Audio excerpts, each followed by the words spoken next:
Good evening বন্ধুরা, সবাই কেমন আছো? আশা করছি সবাই খুব খুব ভালো আছো। আমরাও ভালো আছি। তো গিয়েছিলাম একটু বাজারে। কাল যেহেতু নীলের উপোস রয়েছে, নীল ষষ্ঠী, তো পুজো দেবো ঠাকুরের কাছে, সেই জন্য বাজারে চলে গিয়েছিলাম। একটু কিছু পুজোর টুকটাক কিনে আনলাম, দেখো তোমাদের সাথে শেয়ার করছি। এই দেখো, মেনলি কিনতে গিয়েছিলাম ফল। এখানে নিয়ে নিয়েছি 5 রকমের ফল: কলা, পেয়ারা, লেবু, শাঁখালু, শশা ও আঙুর। 6 রকম হয়ে গেছে। যাই হোক, ফল রয়েছে, এখানে রয়েছে সন্দেশ, আর এখানে রয়েছে চাঁদমালা, গোড়ের মালা। আমাদের এখানে পুজোয় লাগে চাঁদমালা, গোড়ের মালা নিয়ে এসেছি। এই হলো আজকে বাজার।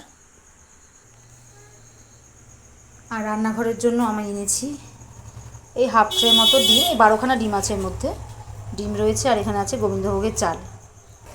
এই দুটো আমার খুব দরকার ছিল, কেনা হলো। এছাড়া মুদিখানার ফর্দ হবে।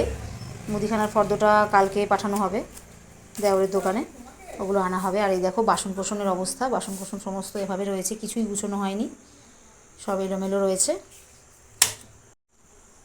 তো এসেই সোনা পাপাকে দিয়ে দিয়েছি দুধ, আর কালী পুজোর প্রসাদ ছিল, বরকে একটু দিয়ে দিয়েছি খাওয়ার জন্য। তো চলো এবার আমি চেঞ্জ করব। চেঞ্জ করে একটু রুটি বানাবো, রাতে রুটি খাওয়া হবে। চলো, পরে কথা হবে, টাটা।